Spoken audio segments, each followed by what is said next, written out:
Okay, today I have a 2016 BMW X1 2-liter diesel in my garage. Customer complains about power. He's saying there's no power of the car. He's saying the car doesn't go more than 40-50 and it takes a long time to hit 40-50 miles an hour. I drove the car myself. Yes, there is no power of the car. It feels like the car is in limp mode. The turbo does open, but it takes a very long time, so you can see it's gutless. And so he complained about the engine management light comes on, and a couple of issues basically. The main thing that I'm concentrating on today is the engine basically. So what I done, as you can see, the car is running, but the engine management light is not on because I cleared and I diagnosed this car before I start making this video. So I'm trying to explain what's wrong with this car. So basically, I drove the car, test drive the car. There's no power with the car, that's true. And then I plugged the diagnostic machine in, and then it came up with about 9-10 fault codes. Some of the fault codes you see here now, it's the extra ones. When the car came here, these fault codes wasn't there because I started unplugging some sensors and stuff. You might see the fault codes, but the main fault codes that I'll show you was the main fault codes was charge pressure actuator activation, current too high, which is 29880, and then there is a permanent fault which is 290B00 airmass system, measured airmass too low, and these came because I disconnected the plug. That's why this came up. So there was the air mass measured air mass is too low compared with the calculated air mass. This was on. So basically it was telling us some faults to do with air mass,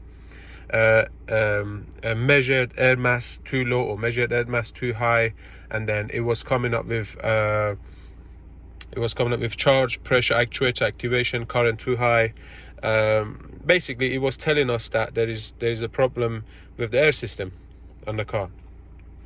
And there was one more fault code that I can't see that fault code right now here. It was to do with the fuel pressure. You can see this is a fuel pressure and temperature sensor pressure short circuit to ground. This is because I disconnected it, but it was coming up with fuel pressure problem. And there is a common fault with this engine that I'm going to show you now, what the problem is. So basically this car has two problems, one with the fuel system and one with the air system, which I'll show you what both of the problems are. I'm just going to turn it off.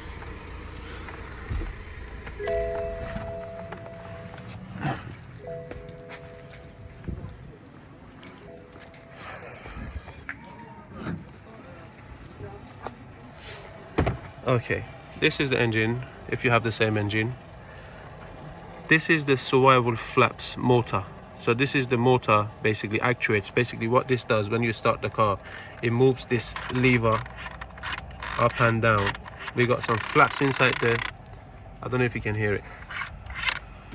We got some flaps inside the inlet manifold. So basically this motor adjusts the flaps to open and close when you start the car, when you rev, when you going with 20 miles, 30 miles. It depends on basically the ECU decides how much to open it and close it. So this motor is faulty. This motor doesn't work because I had one of my colleagues to sit in the car. When you start the car, this needs to actuate. Then you rev the car, it needs to actuate a little bit more. When you drive the car, it needs to actuate. So this motor is faulty, so needs a new motor. This is the Swirl flap actuator motor. So the first problem with the air is this motor. This motor needs to be replaced, or in some cases you can if you know how to map it, you can delete it. And another problem with this car with the fuel is this sensor. This is a pressure sensor, and at the same time it's a temperature sensor, fuel temperature sensor and pressure sensor. So what happens with this sensor is it breaks up. So basically once you disconnect it, if you see there's diesel on this sensor. So and you look in there, it's full of diesel. I'm going to start the car to show you one more thing.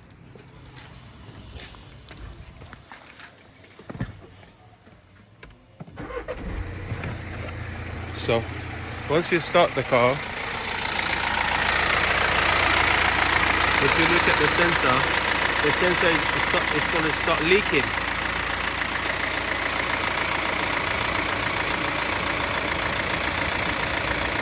I don't know if you can see, the sensor is leaking.